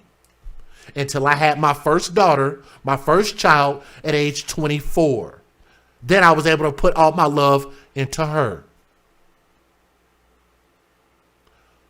Please don't act like you're surprised, and don't run from these facts and statistics. Nothing I said can be traced to something that is factually inaccurate. Google search it. Google is your damn friend. Let's get it. Matter of fact, that's our new hashtag. Google is your friend. Let's go. Again, thank you for joining us. I'm Stephanie Skurlock. I'm Greg Hurst. Tonight, that mom, Jamisha Thomas, is accused of child abuse and endangerment. WRG's Shay Arthur spoke with Thomas's grandmother, who says she wants answers. And to answer your question, Sand Squad, are we talking about the case? Yes. The answer is yes. If you are performing active listening, using your listening skills, everything that I said, from the weave to the kids to the irresponsibility, broken homes in prison, has everything to do with this story. Yes. Follow along. Don't get lost in the sauce, all right? Tonight, Memphis police say they need help finding 4 children missing for the last month. Investigators tell us 10-year-old Mariah Thomas, 8-year-old Jemiah Thomas, 3-year-old Chance Veasley, and 1-year-old Kamaya Veasley were last seen on Nathan Avenue in Binghamton with their mother, Jamisha Thomas. We talked to Ida Thomas, Jamisha's grandmother, today. She told us she was surprised to see news reports saying investigators believe the children may be in danger. If she was a danger to her children, why did they get them for now? I didn't think she was a danger to her children. She loved her children. So you don't know why? What the hell? Look at this. This is a generational thing. That's a generational thing. Because I've watched girls as young as teenagers wear this crap on their head because they don't have their hair done, wear it out in public, quick to get on TV, and here you are, 145 years old, man, with that crap on your head. Trust me, nobody cares how attractive you are, ma'am. Why do you have that crap on your head? Whatever hair you have left, just do your damn hair. Why do y'all keep wearing that stuff? I don't understand. It looks dumb. Why does she have money in her hand? I'm sure, look, I know y'all think I'm being mean. I know y'all think I'm being unreasonable. I know you think my facts, which are facts, are not real. Why does she have money in her hand? This woman has money in her hand. Why? Why? Children may be in danger. If she was a danger to her children, why did they get them for now? They ain't think she was a danger to her children. She loved her children. So you said if she was a danger to her children, why didn't they get her children before now? Because you have to prove evidence in court to take people's children away from them. You have to work with CPS. CPS has to make a recommendation. Then when CPS makes their recommendation, which means they have to go in and out, in and out, in and out to find something wrong. And when they do, then they're able to obtain a warrant to go take the kids. The warrant goes to the judge. Then the warrant goes to the police. Then the police can go get the kids. That's why it takes so long. That's not even a proper question. Why did it take so long? Why were the kids abused? That would be probably a better question. Don't you think? Why were the children even abused from the jump? you don't know why they aren't supposed to be with her? No, I don't. And she says when she's asked police, they won't tell. So she doesn't know why the kids were taken, but she's going to tell you definitively that they shouldn't have been taken. That's ridiculous. Why were the kids taken, ma'am? I don't know. I just know she's a good mama and they shouldn't have took her kids, y'all. With my $7 in my hand. Man, why do you have $7 in your hand? With a mask on the bottom of your chin. If you're scared of COVID, why don't you put it over your damn face and nose? Why do you have a bonnet on? I'd rather you put the bonnet over your face rather than have your mask underneath your chin. Then why did they get them for now? They ain't think she was a danger to her children. She loved her children. So you don't know why they aren't supposed to be with her? No, I don't. And she says when she's asked police, they won't tell her. But they continually come to see if Jamisha is at her house. But she says her granddaughter does not live with her. So you have no idea where she's at? No, I don't. She said, I bet you she's lying. And what do y'all bet when they arrest this woman that they gonna find her at grandma's house? I can't wait till that comes out. She saw Jamisha in a vehicle pass by her home yesterday, but it didn't stop. She believes Jamisha might have taken the children over a custody issue. They said they were going to take them away from her, and before they took them out of her arms, she took them and ran with them because she wanted to be with her children. Her message tonight? I hope she would give herself up and try to get this straightened out. And I know for a fact that Jamisha didn't hurt her kids. Maybe she probably left it, let somebody watch the kid while she went out, or something happened to the baby. Ebony Fuller. Why is this man saying that? Y'all hear what this dude just said? Let me turn my volume up just a little bit. Let me let y'all hear what this young man said again. Listen to this. We finally wanted men to come out and speak up, and then this man comes out and says something that ridiculous. Let me brighten it up a little bit. Let me let y'all hear what this dude just said. Listen to this again. I know for a fact that Jamisha didn't hurt her kids. Maybe she probably left it, let somebody watch the kid while she went out, or something happened to the baby. Listen to how stupid that is. She said, I know for a fact, this man said, I know for a fact that she didn't abuse her kids, and then she turns around and says this word, maybe. Maybe she did this, maybe she did that, maybe this, maybe that. Maybe don't sound like you know for sure. So if you don't know for sure, if you weren't there, then why are you saying definitively, I know for a fact that she didn't abuse the kids? What are y'all saying in the chat? That's not a, why y'all saying that? Look, listen, I'm going to replay the video. Y'all said that's a woman. Listen at this. That's a man. Listen to his voice. I know for a fact that Jamisha didn't hurt her kids. Maybe she probably left it, let somebody watch the kid while she went out, or something happened to the baby. Ebony Fuller believes. Are y'all sure that's a one? Are you sure? Are y'all sure? Fellas, are y'all sure? Are y'all sure that's a woman? Police arrested the wrong person. She says her sister, Jamisha Thomas, loves her 4 kids and would never hurt them. Police have a different theory. According to an arrest affidavit, on September 6th, officers responded to the hospital where Thomas's 8-month-old was being treated for broken ribs, a broken leg, and arm. Do y'all hear what this child was being treated for? Listen at this.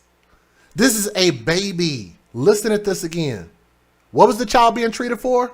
Treated for broken ribs, a broken leg, and arm. Broken ribs, broken arm, broken leg. Let me guess. The child slipped and fell in a bathtub and got a broken rib, broken arm, and a broken leg, right? I know for a fact she didn't do that to her kid. I'm sure it was the bathtub. Or I'm sure she fell out of a window on her own, right? I'm pretty sure it was some type of divine intervention and God decided that that baby needed a broken arm, broken rib, and a broken leg. And God just said, snap, and it happened, right? I'm sure there was no abuse, right? Officers decided Thomas is responsible for this. She took that baby to the hospital. Because guess what? If she did that to that baby, the first thing what a person will do, they'll go run and hide. Don't take the baby to the hospital, let the baby suffer. What the hell are you talking about, dude? Them big ass teeth, god dang. This dude looked like he would chew through a tree. I'm not convinced that's a woman. I know some men. I know plenty of men out there named Ebony. Right? I'm sorry, but we do live in the LGBT time frame now where all of this stuff is acceptable. Y'all don't act like y'all don't know some men by the name of Ebony. Yes? Let's not play. She took that baby to the hospital. Because guess what? Them teeth big as hell. That girl looked like she would take a whole bite out of an apple. She literally looks like she could chew through a desk. God dang. This woman teeth big enough to take a bite out of crime, for crying out loud.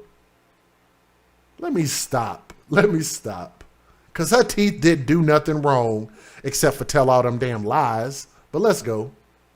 If she did that to that baby, the first thing what a person will do, they'll go run and hide. Don't take the baby to the hospital, let the baby suffer. If she's a bad mom, so why she take the baby to the hospital? To get the baby treated. Investigate. Because that could cause a child to die if you don't, dumbass. Investigators say DCS put the children in temporary care of a third party. Who else was going to fix a child with broken ribs, broken arms, and broken legs? Who else were you going to call? Ghostbusters? You didn't have a damn choice. Fuller says the children stay. Either take the baby to the hospital or the baby dies. Let me weigh my options. Baby dies, I go to jail for life, or take the baby to the hospital and I'll have to fight for my kids, potentially get arrested, do some time in jail, but at least I'll get out. It don't sound like she had a lot of choice. With her aunt and godmother. On October 5th, police say DCS was going to take the kids into custody, but Thomas ran off with them. She ran with her kids because she was scared. This is an idiot. She ran with her kids because she was scared. Now, if y'all want to say she gives it there, okay. But I swear to God, I do the same thing. If you would do the same thing, I would hope, sir, ma'am, that you don't have children, and I would hope that there is not a man that is desperate enough to provide you his seed. And I hope that any fertility clinic that you might try to go to will reject your application, sir, ma'am, sir.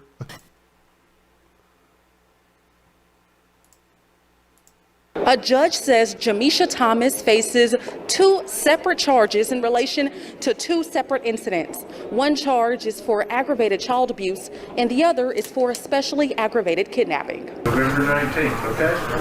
11/9. The 25-year-old mother at the center of an Amber Alert appeared before a judge Friday morning. She's accused of kidnapping her 4 children under the age of 10 and abusing one of them.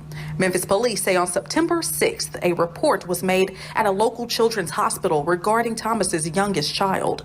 Police say the baby had bruises on her lungs and several broken bones, including a broken leg and a broken arm. The reports say doctors determined the injuries were consistent with child abuse. An MPD says an investigation revealed Thomas was responsible. However, the report doesn't go into any detail about what led detectives to that conclusion.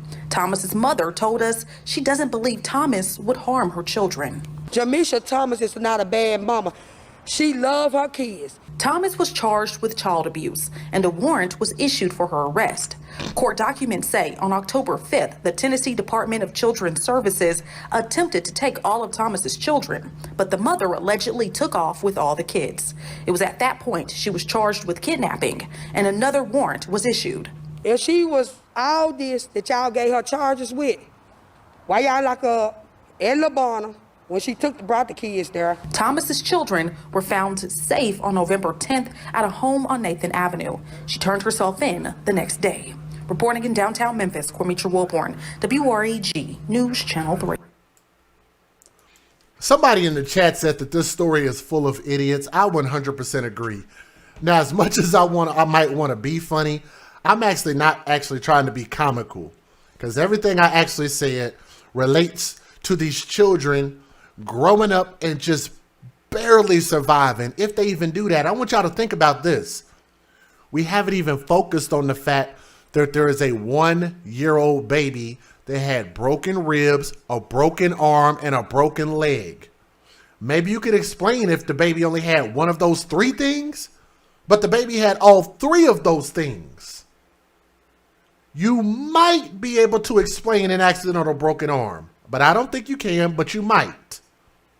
You might be able to understand 1 broken rib, even though I wouldn't.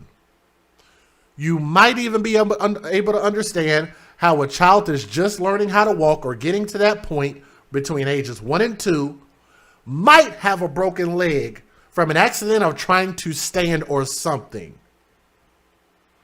But a broken arm, broken ribs, broken leg, the likelihood of that is just not likely. These children were abused by their mom because the mom didn't care about those kids.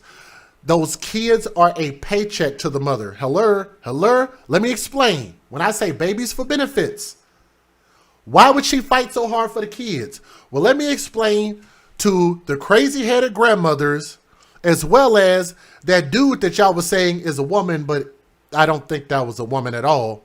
We're trying to take up for her and say, well, why would she go do this? Why would she do that? First of all, I explained why she had no choice but to take the kid to the hospital, because the kid could have died from broken ribs, broken arm, broken leg. They can die from that. I can speak from personal experience. God rest her soul. But my big sister, she's my foster sister, but she's still my sister to my heart. My sister from another mother, that my big sister lost her daughter, her grown daughter, at age 25 to a broken leg.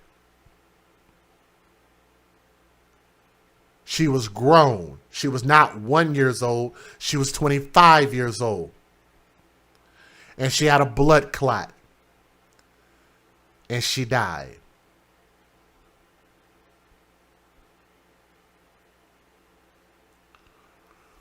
So what do you think could happen to a 1-year-old that has a broken leg and a broken arm and a broken rib?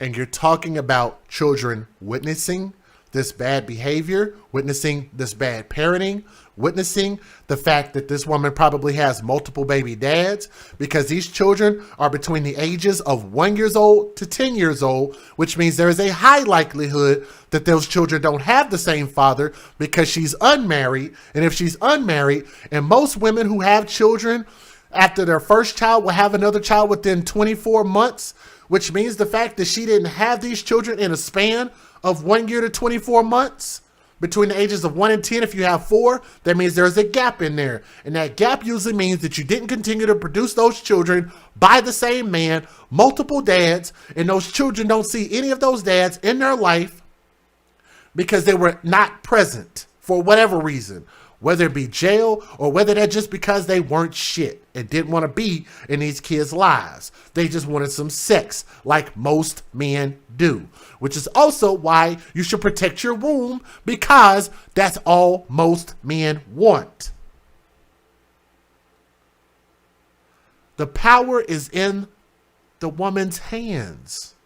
And I think it's a beautiful thing that you have that power, but you also have to respect your power. You have to respect your womb. And if you believe that you're a queen, you have to respect yourself as such. Why would a queen turn around and have children by any random gesture?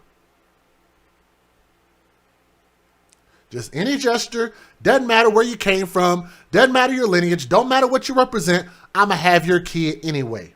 And we're expecting to produce kings and queens, princes and princesses. Not like that. No. No.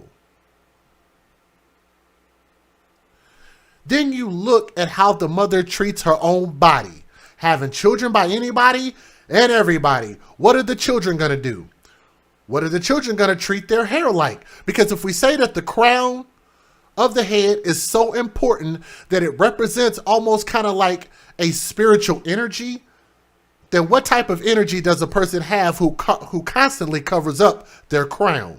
What are the children supposed to think? What are the girls supposed to think?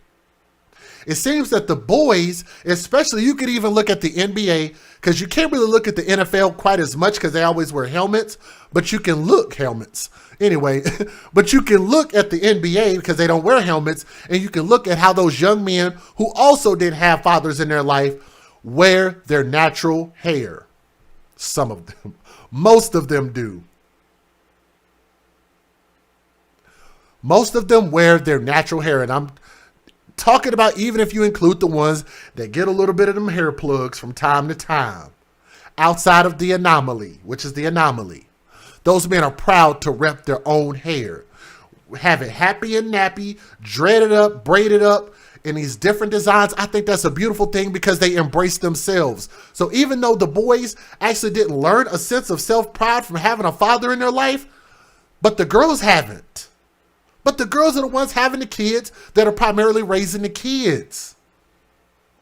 We're pushing this thing in a generational aspect. When are we going to fix it? We're only going to fix it when the women call it out, because women are followers. Please don't get mad at what I said. It's a beautiful thing for our society to have women who follow women, but those women are supposed to be following a righteous path. Please understand what I just said. They're supposed to follow a righteous path. And I think they're just being misled, and they're following bad information, bad leadership. If they're going to follow a man, then the man also has to be righteous. And we're not following the right men. We're following entertainers and rappers. That's a horrible thing for us to build up our community like. I speak these words and I say these things and I use my platform and these stories to point out a much bigger problem, because I want this stuff to stop. The reason why these kids end up dead, the reason why this little baby didn't die, is by pure luck. Luck. The reason why these other kids didn't die, by pure luck. They didn't thrive with their mother. They survived their mother. And guess that is a Tommy Sotomayor quote. So if I expect for people to give me words for my quotes like hashtag babies for benefits, then I got to give my brother credit for his quote. They don't thrive, they survive. That mother deserves prison time. She deserves to never produce children again. And she deserves to never see or be around these children ever again. Matter of fact, if these children are around family members, you can clearly see what type of family members she has, and they need to be put with some other type of family if they're going to thrive. Maybe a family that don't share their skin color will actually teach them some real value. I know that sucks to hear that, but it's the damn truth. But thankful that these kids survived, thankful that they found the kids, thankful that the mom is not going to be in their life. And I think that's the way it should be, because she's a terrible, terrible person in my personal opinion. I hope you guys listen to my message with an open mind as well as an open heart. Thank you. Mistake. I think Kiki is okay. And for that, I'll always be grateful. I will always thank you for that. And I thank you guys for helping us continue to build the AFC as a network, as a YouTube channel, as a community where we advocate for children first. And we're going to continue to keep giving them a voice, whether we have 500 people here or 5,000 or 500,000. I'm going to be thankful to you all from my heart to yours. I love y'all. Thank you and have a blessed night. Have a blessed day. All right. Peace. You see, I'm just like you. Born and raised right here in Oklahoma City, an Oklahoma City public school product, and a former Division I college basketball player. As a husband and a father, I know exactly what it feels like to make that daily living, make that daily grind to support your family. My experience in corporate finance and as a college professor has taught me one thing, and that we make it to be what we want it to be. Can you imagine a city government with no limitations, catering to access to resources and tools for people who look just like you? Who says we can't end homelessness with creative solutions? Who says we can't have a citywide mentoring program that will cater to all youth in Oklahoma City that will put them on a path to be successful? Who says that the criminal justice system can't be equitable and cater to all walks of life, no matter your income or your position as a family? And as your Oklahoma City mayor, I will put people over politics. My name is Jimmy Lawson, and I look forward to having your vote on February the 8th, 2022. For more information about my campaign and how to make a campaign contribution, please visit www.lawsonforokc.com. See you at the polls.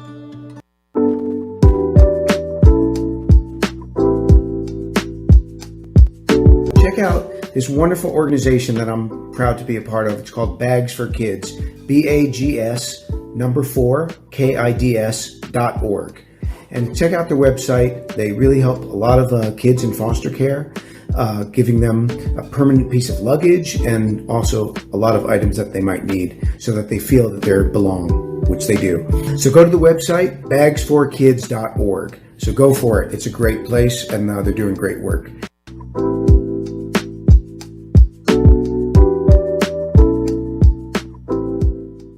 Exclusive new products that you will only see on my website at www.sayitwithchess.com.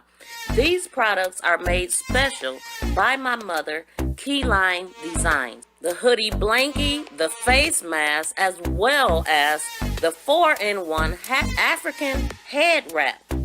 Now the way it works, it is a reversible bonnet. It has a headband that you can wear alone. It has a matching face mask as well. Please be sure to go over to our website and check out these nice new products that you will not find anywhere else. What's going on, guys? This is your boy, DJ Just J with Just Down TNT, and I am your humble host of the AFC podcast. And people ask me all the time, What is the AFC podcast? This is a platform for us to have open and candid conversations about children who are being taken advantage of by people who are in charge of protecting them. So sometimes we discuss the latest things going on in the news, but we advocate for children first. I get so many emails and comments from people that love what I do, and I want to continue to keep bringing content that matters to YouTube. Now, I would like to thank you in advance for your consideration to contributing to my platform. You can help support this channel by way of the links that are in the description box of each and every video. And also, don't forget to hit that thumbs up. I would like to thank you again and welcome to the AFC podcast, where we advocate for children first. We'll see you guys on the next stream. Peace.